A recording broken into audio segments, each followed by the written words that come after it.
السلام علیکم جی، کیسے ہیں آپ سب؟ امید ہے آپ سب خیریت سے ہوں گے۔ ہادیہ مغل کا ناول تہمت تمہارے عشق کی ایپیسوڈ 18 ہے۔ چلیے آئیے شروع کرتے ہیں۔ کارات کی واپسی کے دوران کے درمیان کوئی بات نہیں ہوئی تھی۔ اس کے دو عادشاہ حسن پر بھی اس نے نظر ڈالنا گوارا نہیں کیا تھا۔ پانچ اسے دروازے کے قریب چھوڑے اوپر اپنے کمرے میں بڑھ گیا تھا، جبکہ وہ خود کمرہ تراشتی اوپر آئی۔ وہ تو شاید اسے وہاں لایا ہی مشکل سے تھا۔ سارے راستے مفتی دعائیں پڑتی رہی کہ کہیں وہ اسے وہیں اتار کر نہ چلا جائے۔ پر صد شکر تھا کہ وہ گھر لے آیا تھا۔ اس کا بیگ کمرے میں موجود تھا، جسے دیکھ کر اسے تسلی ہوئی تھی۔ اب اسے ایک ملازمہ نے آ کر بتایا تھا کہ اسے نیچے بلایا جا رہا ہے، ورنہ خوف سے وہ کمرے میں بند تھی۔ تم کون ہو؟ میں آج ہی کام پہ آئی ہوں۔ اس پورے ایریا میں میری فیملی کام کرتی ہے، تو انہوں نے ساتھ والے گھر میں بات کر کے مجھے کام پر آنے کا کہا تھا۔ مطلب وہ شروع سے یہاں نہیں رہتے تھے۔ انابیہ کے وجود میں خوف پھیلا تھا۔ نہیں، بس کبھی کبھار یہاں آتے تھے صفائی ستھرائی کے لیے، جو اکثر میں ہی کرتی تھی۔ نابیہ خاموشی سے اسے دیکھتی رہی۔ آپ کی نئی شادی ہوئی ہے؟ ملازمہ نے اس کے سنہرے روپ اور ہاتھوں کی جانب دیکھا۔ ہاں، انابیہ بمشکل کہہ پائی، ورنہ دل تو کہہ رہا تھا برباد ہوئی ہوں، اور بربادی خود طے کی تھی۔ آپ کی جوڑی تو بہت پیاری ہے باجی، اور اب تو بہت پیاری، بہت معصوم سی ہے۔ ملازمہ نے اسے دیکھا۔ نابیہ تلخ سا مسکرائی۔ اچھا، وہ صاحب آپ کو نیچے بلا رہے ہیں، میں تو بھول ہی گئی تھی۔ ملازمہ سر پر ہاتھ مارے بولی تو نابیہ کا دل اچھل کر حلق میں آیا۔ وحاش نے بلایا ہے؟ اس نے جیسے تسلی چاہی تھی۔ جی جی، آپ کے شوہر ہی تو ہیں اس گھر میں۔ ویسے آپ تو بہت شرمیلی ہیں۔ ملازمہ کافی بدگنی تھی۔ چلو وہ اٹھ کھڑی۔ ایسے جائیں گی؟ ملازمہ اس کی سادہ سرخ لباس کو دیکھا جو رات اس نے چینج کیا تھا۔ چلو۔ وہ بالوں کو کمر پہ پھیلاتی دوپٹہ کندھے پر ڈالے باہر نکل گئی۔ قدم جیسے من من کے ہو چکے تھے، گلابی چہرہ ویسے ہی سفید پڑا تھا کہ نہ جانے وہ شخص اب اسے کیا سنائے گا۔ وہ ڈائننگ ہال میں آئی تو آنکھوں میں بجھتی جوت جل اٹھی تھی۔ وہ سامنے ہی سنجیدگی کی اعلیٰ مثال بنا بیٹھا تھا۔ جاؤ تم، اس نے ملازمہ کو جانے کا کہا۔ انابیہ نے اپنا دوپٹہ مٹھی میں دبوچا۔ بیٹھو۔ فواز نے ابھی اسے نہیں دیکھا تھا، پر اسے حکم ضرور دیا تھا۔ وہ ڈبڈبائی آنکھوں سے کرسی پر بیٹھی۔ آج پہلی اور آخری بار ہم دونوں اس ٹیبل پر اکٹھے ناشتہ کریں گے۔ یہ مت سمجھنا کہ مجھے تم پر رحم آ گیا ہے، یا پھر میں تمہیں معاف کر چکا ہوں۔ ایسا کبھی بھی نہیں ہوگا۔ نہ میں تمہارے منہ سے معافی کا لفظ سننا چاہتا ہوں۔ تمہارا وجود میرے نام سے بندھا ہے، اس کے علاوہ میرے اور تمہارے درمیان کوئی تعلق نہیں۔ ایسے سمجھ لو کہ یہ کاغذی رشتہ اس گھر میں تمہارے رہنے کی وجہ ہے، ورنہ تمہیں دیکھ کر مجھے وہ تہمتیں، وہ سب الزامات یاد آ جاتے ہیں۔ فہد، ایک بار میری بات سن لے۔ خدارا میں ایسا ہرگز نہیں چاہتی تھی۔ وہ روحانسی ہوئی تھی۔ اس کے لفظ اسے کسی زندان میں قید کر رہے تھے۔ ابھی میری بات مکمل نہیں ہوئی۔ اس نے نظر اٹھا کے اس کا سرخ چہرہ دیکھا، پر فوری نظر بھی پھیر گیا تھا۔ انابیہ کا دل جیسے ٹکڑوں میں بٹنے لگا۔ وہ دیکھ کر جب اسے نظر پھیرتا تھا، وہ اپنی نگاہ میں مر جانے والی ہو جاتی تھی۔ تم جب چاہو کہ میں تمہیں اس رشتے سے آزاد کر دوں گا۔ اتنی میں تمہیں آزادی ضرور دے سکتا ہوں۔ نہیں نہیں، مجھے نہیں چاہیے آزادی، بالکل نہیں چاہیے۔ وہ کھڑی ہوئی تھی۔ فہد نے ماتھے پہ بل لی اسے دیکھا۔ کیسی ڈھیٹ لڑکی تھی جو اب بھی اس کے ساتھ رہنا چاہتی تھی۔ پھر کوشش کرنا کہ میرے سامنے مت آنا، کیونکہ تمہیں دیکھ کر میرا دل میرا ضبط کھونے لگتا ہے، جو میں اب کبھی نہیں کھونا چاہتا۔ ٹھیک ہے، میں آپ کے سامنے نہیں آؤں گی۔ آپ کو میرا وجود اس گھر میں ہوتے ہوئے بھی نظر نہیں آئے گا، پر مجھے چھوڑیے گا مت، کبھی بھی نہیں چھوڑیے گا۔ وہ ہمت مجتمع کیے بمشکل بولی، جبکہ دل تو اب بھی اس کی آزادی والی بات پر ڈوب رہا تھا۔ ناشتہ کرو، وحاج نے جیسے بات ختم کی۔ وہ چپ چاپ چیئر پر بیٹھی۔ 2 دن سے خالی پیٹ تھی، پر اب بھی جیسے بھوک بالکل نہیں تھی۔ وہ تو اس شخص کی محبت میں پہلے ہی سب بھول بیٹھی تھی، اور اب وہ جب اسے ملا تھا تو اس کے بعد کسی شے کی طلب ہی باقی نہیں رہی تھی۔ چپ چاپ آنسو بہاتی وہ ٹیبلز پہ پڑے لوازمات دیکھنے لگی۔ ناشتہ کرو، اس نے سد پن سے دوبارہ کہا تو وہ سلائس اٹھائی پلیٹ میں رکھتی نوالا لینے لگی۔ آنکھیں گلابی اداس سی تھی۔ دل تڑپ کر فریاد کر رہا تھا کہ ایک بار میری بات سن لو، پر جانتی تھی وہ شخص اس کی سانس کھینچنے میں 1 منٹ لگائے گا۔ اس کی خاموشی اور اس کے وجود کی غیر موجودگی اگر اس کے ساتھ رہنے کی وجہ تھی، تو وہ کبھی بھی اس وجہ کو ختم نہیں کرنا چاہتی تھی۔ اسے وحاج سلطان چاہیے تھا، ہر حال میں، پھر چاہے وہ اسے جتنی مرضی اذیت دیتا، جتنا مرضی ستاتا۔ اس کا نام اس کے لیے سانسوں کی وجہ تھا۔ وہ رگ رگ میں بسا شخص اپنی ہر ستم گری کے ساتھ اسے قبول تھا۔ آپ دونوں ایک دوسرے کو جانتے ہیں؟ زلیخا نے دھواں دھواں چہرے سے زین اور نوفل کو دیکھا تو دونوں پل کے لیے مسکرائے، پر نوفل نے فوری اپنی مسکراہٹ سمیٹ کر زلیخا کو دیکھا، جس کے چہرے پر تعجب پھیلا تھا، پر نوفل کی سرد نگاہ پر وہ سہمی تھی۔ نوفل بھائی، میں بتانے والی تھی، یہ اس کے اتنے تاثرات دیکھتی وہ حلق تر کیے بولی۔ क्या बताओगी, मुझे तुमसे ये उम्मीद नहीं थी, वो मसनूई संजीदगी से बोला, जबकि जुल्फ़िशा का सुर्ख चेहरा गवाह था कि वो किसी भी पर रो देगी। मेरी बीवी को डराने की कोशिश मत करना नौफल यज़दान। ज़ैन की सख्त गंभीर आवाज़ पर यज़दान ने सर झटका, जबकि जुल्फ़िशा एक बार फिर फैली आंखों से दोनों को देख रही थी, जिनकी बेतकल्फ़ी उसे सब समझा गई थी। ये बासित की गुड़िया और मुझे तुमसे ज़्यादा अजीज़ है। इसे डराने और समझाने का हक मैं रखता हूँ। इस मामले में ज़ैन चौधरी को भी दखल अंदाजी की इजाज़त नहीं है। इसके सवाब जवाब पर जरी चींपी थी। घबराओ नहीं, मैं पहले दिन से ही सब जानता था। उसने जरी को मुस्कुरा कर देखा। पर आप कैसे जानते हैं? मतलब ये मेरे शोहर हैं और मैं यहाँ इतने दिनों से थी, पर आपने कोई जिक्र नहीं किया और बासित भाई भी खामोश रहे, बल्कि मुझे धमकाते रहे कि यहाँ से भागना नहीं। उसे झिझक तो हुई, पर सवाल कर चुकी थी। वो इसलिए कि नौफल यज़दान एक मुहाफ़िज़ है और तुम तहफ़्फ़ुज़ ही चाहती थी, और इस मेंशन से ज़्यादा तुम्हारे लिए महफूज जगह कोई नहीं थी। इसलिए तुम्हें हर बार धमकाया गया, और ये भी मेरा ही हुक्म था। ज़ैन ने नौफल यज़दान को फ़क्र से देखते जवाब दिया, जबकि ज़री को अपनी बेवकूफ़ बन जाने पर अफसोस हुआ था। तुम्हारी बीवी तो नाराज़ कमरा बंद किए बैठी है, इसलिए हमें जाने की इजाज़त दो। वो ज़ुल्फ़िशा का हाथ हमें बोले। यज़दान ने घूर कर उसे देखा।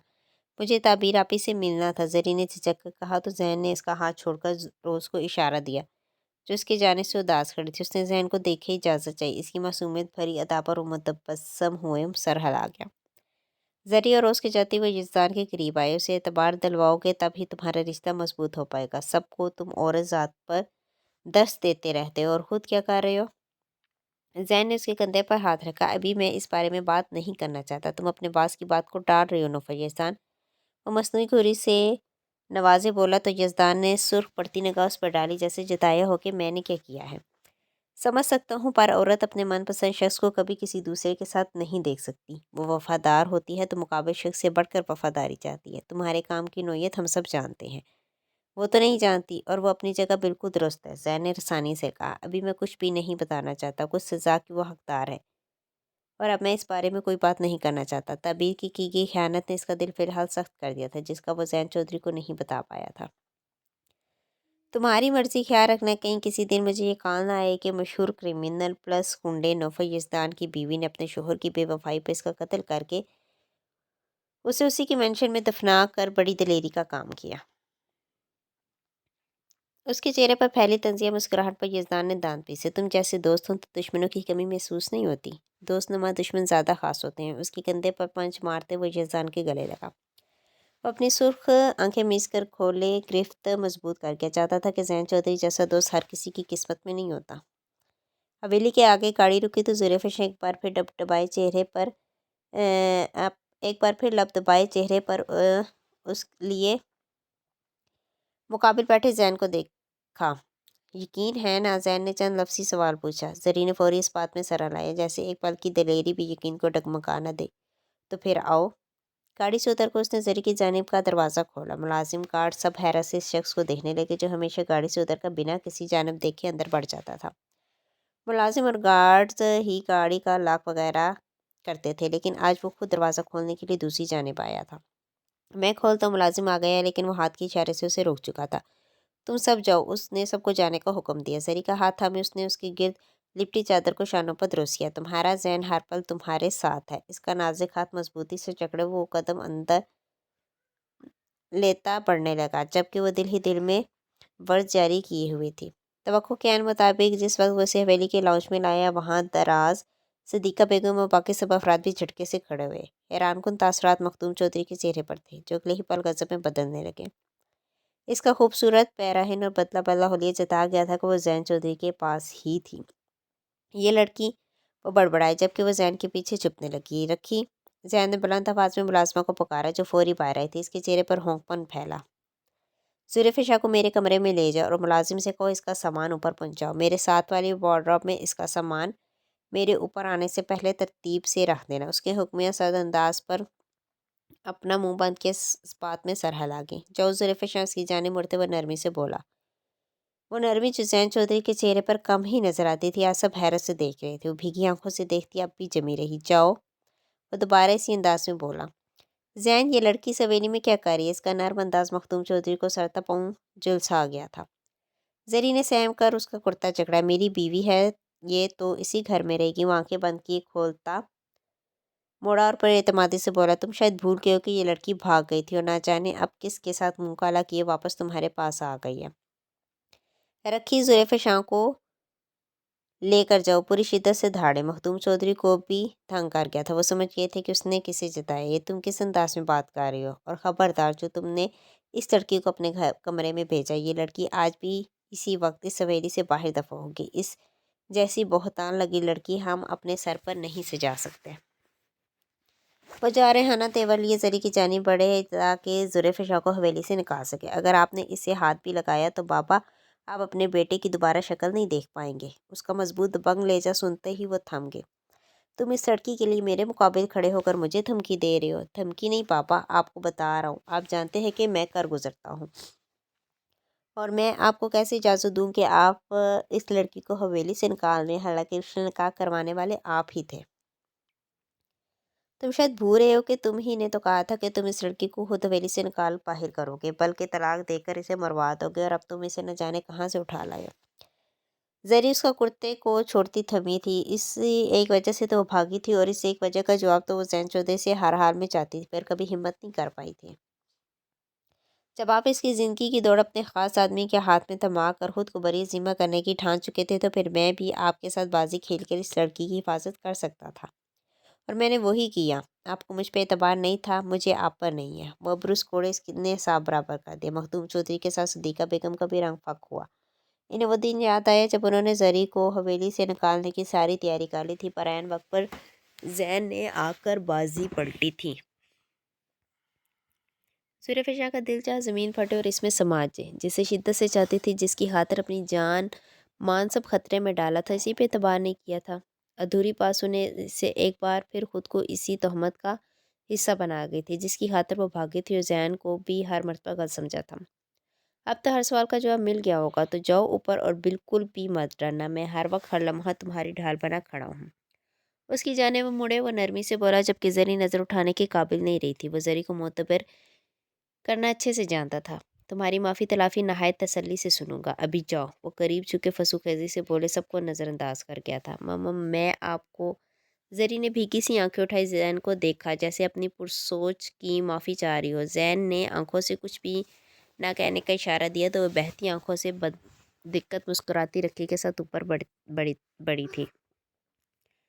सबकी चुप्ती नकाहों से भरपूर एहसास हो रहा था, लेकिन इस शख्स की मौजूदगी उसको को तरफ उठती हर चुप्ती निगाह का असर जाहिर कर रही थी। सफ़ीर से मुलाकात की वह जिस वक्त कमरे में आया, जरी इसी के इंतज़ार में कमरे में चक्कर काट रही थी। उसे हैरत हुई, पर दिल सरूर में डूबा था कि वो आज इसके कमरे में इश्तियाक से मौजूद है, जबकि जुल्फ़िशा कमरे को अब हिफ्स कर चुकी थी। कुछ भी तो नहीं बदला था, सब वैसा ही था इसके जाने के बाद। पर रखी ने इसके मलबूसात, उसकी चीज़ें रोज़ की तरह ही सेट की थी, पर इन सब चीज़ों में फ़िलहाल उसे कोई दिलचस्पी नहीं थी। फ़िक्र थी तो बस जैन की, जिस पर बेएतबारी करके उसने नाराज़गी मोल ली थी। तुम सोई नहीं? जैन ड्रेसर की जानिब आए, घड़ी उतारते हुए बोला। आप नाराज़ हैं? वो खामोश रहा तो जरी का दिल डूबा। मुझे पता चल गया कि आप नाराज़ हैं। वो इसके पीछे आकर खड़ी तो जैन ने आईने में उसका घबराया चेहरा देखा। तुम्हें कैसे पता चला? वो अब कुर्ते के बटन खोलने लगा। मतलब आप सच में नाराज़? उसकी आंखें जो कब से बहने को तैयार थी, अब छिलकी थी। हाँ, थोड़ा सा हुआ था, जब तुम मुझ पर बिना एतबार के घर से भाग गई थी। न मुझे मोहलत दी कि मैं तुम्हें कुछ समझा सकूं। हालांकि मैं उस रोज़ तुम्हें कह कर गया था कि मेरा इंतज़ार करना, लेकिन तुम तो मुझे बेएतबारी देकर चली गई। सच शुक्र है कि तुम्हें मैं इस बस में देख चुका था, वरना जानती हो मैं अपनी ही नज़र में गिर जाता कि मैं तुम्हारी हिफाजत का वादा किया था, तुम्हें हर मसाइब से बचाने की ठान चुका था। शिकवा लबों पर आ ही गया था। ऐसा नहीं था, मैं डर गई थी मम्मा, मुझे लगा कि आपको खो दूंगी, और फिर जब आपने वो सब कहा, मैं मरना नहीं चाहती थी मम्मा, मुझे जीना था। हाँ, मेरे साथ जीना चाहती थी, पर एतबार नहीं कर सकती थी। उसके आंसू रुमाल से साफ किए, उसने जरी की बात को दुरुस्तगी से कहा, पर अपना शिकवा भी कह सुनाया था। करना चाहती थी पर डर गई थी। आपकी हवेली तो वैसे भी जुल्म और सितम के मामले में मशहूर थी। मुझसे पहले मशहूर होगी, लेकिन मेरे बाद तो हवेली वालों ने कोई जुल्म नहीं किया। जरी लाजवाब हुई। वो ठीक ही तो कह रहा था। जब से वो सरदारी संभाले हुआ था, किसी का हक नहीं मारा गया था, ना ही किसी गरीब पर बेजा जुल्म हुआ था। जैन चौधरी से निकाह के वक्त खुद को हर जुल्म के लिए तैयार कर चुकी थी, पर इस शख्स ने तो फूलों की छड़ी से भी उसे छूने की कोशिश नहीं की थी। एक ऐतमत की तोहमत उस पर थी, लेकिन इसने सिर्फ एक मरतबा उसके बारे में पूछा था, तब भी उसने हकारत से नहीं देखा था। न बेजा जुल्म, ना कोई मारपीट। फिर क्यों कर कह देती कि अब भी जुल्म बाकी है? किन सोचों में डूब के उसने चुटकी बजाई उसकी तवज्जो अपनी जाने मशगूल कराई। अब अगर गांव में कोई लड़की भागेगी या फिर ऐसा कोई हादसा होगा तो क्या इसका नकाब भी आपसे होगा? जरी के सवाल में खौफ सिमट आया। हाँ बिल्कुल, अब सरदार हूँ तो जाहिर है। अब ये रस्म और रवायात असूल नस्ल दर नस्ल चल रहे हैं तो निभाने तो पड़ेंगे। और तुम भी तो मुझ पे एतबार नहीं करती। जरी का हल खुश्क हुआ जबकि वजूद बेजान होने लगा। मतलब आप हमेशा मुकम्मल मेरे नहीं रहेंगे, किसी और को भी मिल जाएंगे, कहीं वो सुंदरी। तुम्हारा हो सकता हूँ अगर तुम चाहो तो, जैन ने हर बात रद्द किए गंभीरता से कहा। मगर कैसे? जरी का लहजा भीगा था, मुझ पर मुकम्मल एतबार करके और अपना एतबार मुझे सौंप कर। उसकी समात के करीब आँच देती सरगोशी पर जरी सरता पैर पाँव काँपी थी। उसने भीगी पलकें उठा के इसकी जानब देखा, जिसका चेहरा लफ्ज़ों की अदायगी का अक्स लिए हुए खुमारी में ढला हुआ था। मम्मा मुझे नींद आ रही है। झुरझुरी लिए वो बेड पर जाकर लेटी, कम्फर्ट ओढ़ती दोनों हथेलियाँ लबों पर जमा गई थी, गोया मुंतशिर सांसों को रवानी पर लाना हो। सोच और फिर शिकवा न करना कि मैंने रस्म और रवायात को मानकर किसी और से शादी कर ली और फिर मुझे सारा वक्त भी उसे देना पड़ेगा। तुम फिर हवेली की मालकन बनोगी और फिर मेरे दिल की मलका जैसे तुम्हें बनाया था, पर तुम बनना ही नहीं चाहती तो मैं अब क्या कर सकता हूँ? और तुमने तो मुझे मनाया भी नहीं है। जैन लब दबाए भारीपन से बोला। ज़ुल्फ़िकार झर से उठती जैन को देखती रह हंसी हुई। इतनी जल्दी बदल गए? आपने कहा था कि मेरे लिए तुम्हारे बाद हर लड़की हराम है और आप अपने कोल से फेर रही हैं। इसीलिए लाए थे ना, ताकि दूसरी शादी कर ले। पीकता लहजा कब रोने में बदला उसे पता ही नहीं चला। वो टस से मस्त न हुआ बल्कि दिलचस्पी से उसको रोता देखने लगा, जबकि जरी समात उसके कदमों की आहट पर ठहर गई थी। जबकि भीगती पलकों को झपकती वो मुंतज़िर थी कि वो इसके रोने पर आज भी उसे फौरी ये समेट लेगा और अब बेचैन हो जाएगा। रो लो, इसके अलावा तुम क्या कर सकती हो? अब सरदार हूँ तो फैसला तो मानना पड़ेगा। पंचायत इसीलिए तो लगाई जाती है। हाँ मैं तुम पर रहम करूँगा कि तुमसे इस कमरे को ना छीनूं। नहीं चाहिए मुझे ये कमरा, ये शान और शौकत। मुझे आप, सिर्फ आप चाहिए। आप मेरे हैं, सिर्फ मेरे। हर लड़की आपके लिए हराम है, समझे? हर लड़की। अगर आपने किसी पंचायत के असूल रस्म को माना तो मैं आपको सबसे दूर ले जाकर छुपा दूंगी। बेख्तियारी पर अंदाज में शेरनी पर निथारती वो जैन चौधरी को आज फिर कहकल करने पर मजबूर कर गई थी। सरी रौनक भूले नथे फैलाई जैन को देखने लगी। उसका हम भी नाराज़ होता महसूस हुआ। शटांग फर्की हो तुम और मुझ जैसे इतने बड़े ऊंचे लंबे शख्स को छुपाने की बात कर रही हो। वैसे कहाँ छुपाओगी? अपने कह के पर काबू पाए उसकी तरफ आया। जरी ने झट से दोबारा कंफर्ट में मुंह छुपा लिया और रोने का शुक्र जारी किया। छुपा लूंगी, जैसे भी छुपाऊं। सूसू किए वो कंफर्ट में ही बोली थी। लड़की बस करो, कितना रोती है। इधर कोई मक्खी भी मरती है तो तुम रोने लगती हो। किसी दिन किसी भेड़िए को मारना पड़ गया तो क्या करोगी? उसके चेहरे से कंफर्ट हटाए, उसे सीधा बैठाए, खुद भी सामने बैठ गया। जरी ने भी ज़रा सी मज़ाहमत नहीं की, पर भीगी नाराज़ आंखों से देखना नहीं भूली। आप होंगे तो उसे भी मार दूंगी, पर आपके बगैर उसके हाथों मर जाऊंगी। उसकी दीवानगी पर वो दंग हुआ था। एक पल के लिए जैन का दिल रख कर धड़का था। ज़ुल्फ़िकार उसने भारी पड़ती आवाज़ से उसे पुकारा तो जरी ने बोझल पल के उठाए उसे देखा, पर अगले ही पल नज़रें झुकाती हुई पीछे खिसकी। इसकी आंखों में सवालात सिमटे थे। मुझसे कुछ भी मत पूछिएगा। मेरी आंखों में सिमटे हर सवाल का जवाब तुम दे सकती हो। क्या मुझसे बहुत पहले से मोहब्बत करती हो? पहले से मुझे जानती हो? उसने जरी के दोनों हाथ जकड़े उसके हर मज़ामत नज़रअंदाज की। बोलो जरी मेरी खातर भागी थी। जरी का रंग सफ़ेद पड़ने लगा। इस राज को तो वो खुद से भी छुपाए हुए थी। जरी मुझे इंतज़ार करना बिल्कुल भी नहीं पसंद। जैन ने सतपन से कहकर उसे मज़ीद हल्कान किया। हाँ मैं आपको बहुत पहले से पसंद करती थी, पर मम्मा मैं ऐसे भागना नहीं चाहती थी। मम्मा मैं आपको हासिल करना चाहती थी, बस अपना बना लेना चाहती थी कि आप सुंदरी के ना हो पाते। उसकी आवाज़ भीगने लगी। जैन उसके दोनों हाथ छोड़े उठने लगा जब ज़ुल्फ़िकार ने उसका कफ का कोना जकड़ा। इसकी नाराज़गी का एहसास शिद्दत से हुआ था। छोड़ दो ज़ुल्फ़िकार। मम्मा मैं आपसे सुंदरी से भी ज़्यादा मोहब्बत करती हूँ। सुंदरी आपसे मोहब्बत नहीं करती, मैं सिर्फ मैं करती हूँ। आप मेरा यकीन कर ले और मान जाए, मुझे किसी को मनाना नहीं आता। जैन के चेहरे पर पहला सदपन ज़ाहिर होने लगा। उसका मासूमाना अंदाज़ हर मर्तबा अलग तरीके से इस पर असरअंदाज होता था, पर वो ज़ुल्फ़िकार को उसकी गलती का थोड़ा एहसास दिलाना चाहता था ताकि आइंदा ज़िंदगी में वो बेतबारी ना करे। कैसे करूँ यकीन? तुमने भी तो नहीं किया था और अपनी जान मुसीबत में डाल ली। औरतों और मुझसे शादी करने के लिए अपनी इज्जत की भी परवाह नहीं की और फिर बाद में भी भाग गई। वो तड़प ही तो गई थी। ऐसा नहीं है ज़ैन, मैंने परवाह की थी। मैंने अपनी इज्जत ज़िंदगी ही तो बचा कर भाग रही थी। वो इज्जत जो सिर्फ आपकी अमानत बनना चाहती थी और वो ज़िंदगी जो मैं सिर्फ आपके साथ गुजारना चाहती थी। उसका रोहांसा लहजा सुनते हुए सतपन से उसकी जाने मुड़ा। फीका फीका गुलाबी चेहरा सत पड़ते जज्बात को पिघला रहा था। जरी की जान हलक में आई। शायद वो कुछ ज़्यादा ही बोल गई थी। اب اگر تمہاری عزت میری امانت بن چکی ہے تو تمہاری زندگی اگر میرے ساتھ گزر رہی ہے تو میں بھی تمہیں کچھ بتانا چاہتا ہوں۔ وہ فضو خیزی سے بولتی زلیخا کے مزید قریب آیا تو زرین نے لب تر کے، زین کی زندگی کا نام جانتی ہو؟ اسے زلیخا کی مخروطی انگلیوں میں اپنے مضبوط انگلیاں پھنسائی اور اس کی گلاف آنکھوں میں دیکھا۔ زلیخا کے چہرے پہ ایک سایہ سا کے گزرا پر اس نے نفی میں سر ہلایا۔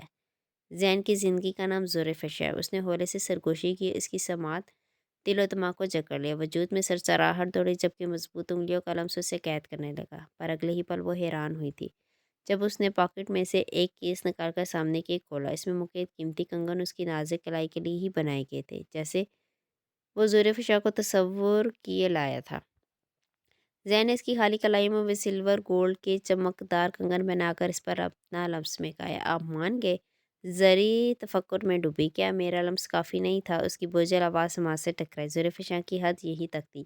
اس کے لفظوں نے تو پل بھر کے لیے اس کی دھڑکنوں کو روک دیا تھا، پر اس کا قریب آنا انہیں دھڑکنوں کو بڑھا گیا تھا، اور پھر اس کا یہ کنگن پہنانا ہر بات کو واضح جتا گیا تھا کہ وہ راضی براضی ہے۔ اس کے سینے میں منہ چھپاتی وہ اپنا دھڑ دھڑکتا دل سنبھالنے کی صحیح کرنے لگی، جبکہ اس کے چند لفظی اظہار نے سارے جہاں کی خوشی اس کے قدموں میں ڈھیر کر دی تھی۔ آج وہ معتبر ہو گئی تھی۔ جس بےمان طریقے سے وہ اس حویلی سے نکل گئی تھی، آج وہی مان زین چودھری اسے واپس تھما رہا تھا۔ وہ زین کی زندگی کا نام تھی۔ اس سے بڑھ کر اس کے لیے خوش نصیبی کیا ہوتی؟ یعنی وہ اسی کا اور صرف اسی کا، زلیخا کا تھا۔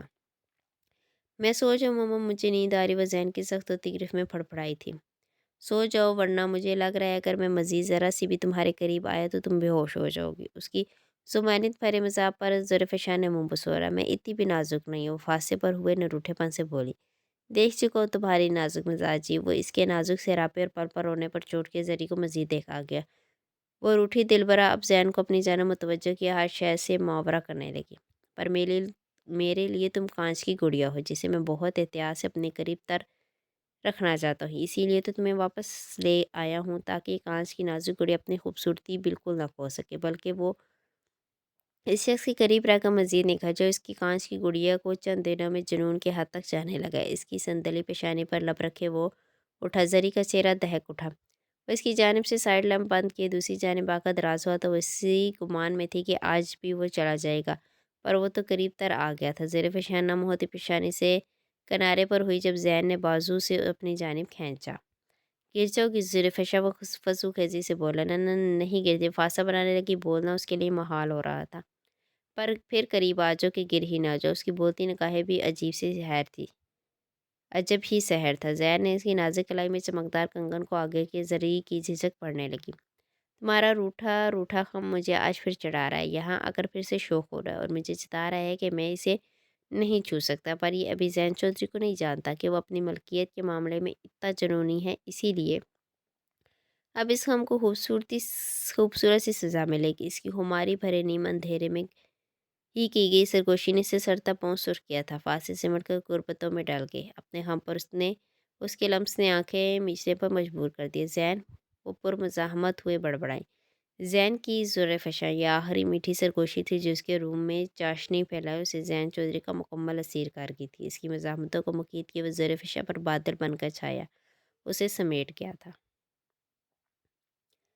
تمہاری بی بی جی نے کھانا کھایا؟ وہ سارا دن کیا کرتی رہی تھی؟ اس نے سامنے رکھے کھانے کو نظر انداز کیے ملازمہ کو دیکھا۔ یہ ملازمہ کی بڑی بیٹی تھی جسے وہ کل وقتی ملازمہ کے طور پر رکھ چکا تھا۔ وہ جی آپ کے کمرے میں تھی؟ مطلب؟ فحاش نے ماتھے پر بل لیے ملازمہ کو دیکھا جو گھبرائی تھی۔ صاحب میں اتنے دنوں سے دیکھ رہی ہوں آپ الگ الگ رہتے ہیں تو بس آگے بولو۔ وحاش نے اس کی خاموشی پر اسے دیکھا۔ وہ سارا دن آپ کے کمرے میں آپ کی الماری میں کپڑے سیٹ کرتی رہی؟ مجھے لگتا ہے کہ انہیں کچھ بھی نہیں آتا۔ 4 بار انہوں نے آپ کی الماری سیٹ کی، ایسے لگ رہا تھا وہ مطمئن ہی نہیں ہو رہی تھی۔ وحاش کے چہرے پر سختی بڑھی۔ اور کھانا کتنی مرتبہ کھایا؟ اس نے نہایت سنجیدگی سے پوچھا۔ ناشتے میں انہوں نے صرف جوس پیا تھا، پھر دوپہر کو کافی پی تھی۔ تو آپ کو میں کیا کہہ کر گیا تھا کہ بی بی کا خیال رکھنا، ان کو کھانا ٹائم پر دینا ہے؟ اس کی آواز میں برہمی بڑھی تھی۔ صاحب جی میں جب بھی کھانے کا پوچھتی ہوں وہ ٹال دیتی ہیں، میں نے آپ کو نابیہ کا خیال رکھنے کے لیے ہی یہاں رکھا ہے۔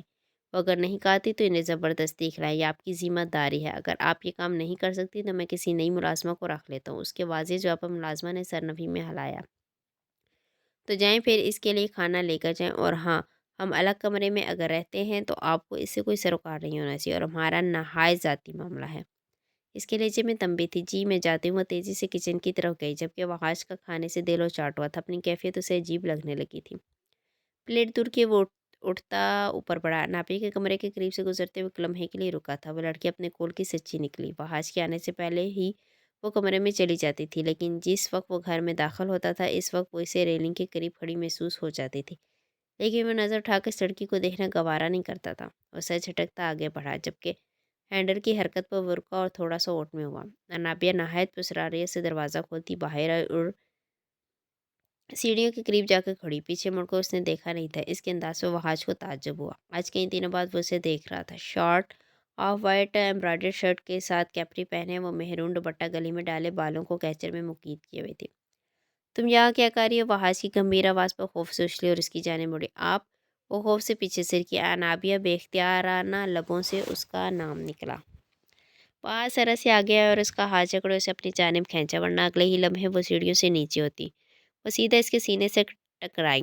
اپنی بڑی بڑی آنکھیں سختی سے میچی وہ وحاش کے حصار میں سمٹی، اس کے گرد باہیں حائل کر گئی۔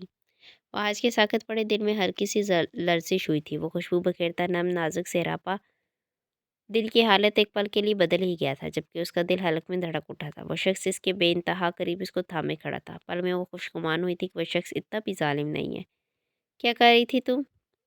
وہ عزیز ستپن سے بولتا اسے اگلے لمحے پل سامنے کیا جیسے دل کی حالت چھپا لینا چاہی ہو۔ انابیہ نے آنکھیں کھول کر وحاش کے خوبرو چہرے کی جانب دیکھا جہاں سنجیدگی کی گہری پرچھائی تھی۔ وہ میں انابیہ کو سمجھ نہیں آئی کیا جو ہے، آئندہ خیال رکھنا، نیچے گر گئی تو اپنا ہی نقصان کرو گی۔ بنا اس کی سنے رخ موڑے آگے بڑھا، پر سلگانا نہیں بھولا تھا۔ خوش فہمی ختم ہوئی تھی۔ وحاش! انابیہ بے ساختہ بھیگی آواز میں پکارتی اس کے قدم روک گئی تھی۔ وہ لب پیچھے کھڑا رہا لیکن مڑا نہیں۔ بولو جلدی، مجھے دیر ہو رہی ہے۔ وہ ستپن سے بولا۔ کچھ نہیں، خالی ہاتھوں کو دیکھے وہ آنسو حلق میں اتارے کھڑی رہ گئی۔ کھانا وقت پہ کھایا کرو، یقین کرو مجھے ان حرکتوں سے ذرا فرق نہیں پڑتا، کیونکہ تم نے کوئی وجہ چھوڑی ہی نہیں کہ مجھے تمہارے وجود سے کوئی فرق پڑے۔ وہ تلخی سے بولے۔ تنزیہ مسکرائے، آنسو رگڑتی ہوئی ستمگر کو دیکھتی رہ گئی۔ ہاں میں جانتی ہوں آپ کو میرے مرنے پر بھی فرق نہیں پڑے گا۔ شٹ اپ، فضول گوئی کرنے کی ضرورت نہیں ہے۔ وحاش پل میں مڑے درستگی سے بولا۔ انابیہ نے گہری پلکیں اٹھائی اسے دیکھا۔ دونوں کی نگاہ پل میں الجھی تھی، جبکہ انابیہ تو اس کے ری ایکشن پر ہی دانگ تھی۔ کیا اس کے مر جانے والی بات پر اس کے دل میں جنبش ہوئی تھی؟ انابیہ کی بھیگی آنکھیں مسکرائی اور وحاش نے اپنے لہجے کی بے اختیاری پر لب بھیجے۔ انابیہ کی نگاہیں دیوانہ وار اس کے چہرے پر طواف کرنے لگی۔ کم از کم وہ اس کی جانب مڑا تو تھا۔ یہ تسلی اسے آج اتنے دنوں بعد مسکرانے کی وجہ دے گئی تھی، اور اب وہ اسے ان چند لمحوں میں جی بھر کر دیکھ سکتی تھی۔ باجی! ملازمہ اوپر آتی ٹھٹکی تھی۔ وہ صاحب آپ نے کہا تھا کھانا لانے کو تو وہی لائی ہوں۔ اس کی ٹرے سامنے کی وضاحت دی۔ انابیہ نے خوشگواری لیے وحاش کو دیکھا، جس نے ایک نظر اسے دیکھا اور اپنے کمرے میں بڑھ گیا۔ ارد گرد پھیلی اس کی خوشبو معدوم ہونے لگی، لیکن انابیہ سلطان آج جیسے پھر سے اس خوشبو میں جی اٹھی تھی جو صرف اسے قریب محسوس ہو رہی تھی۔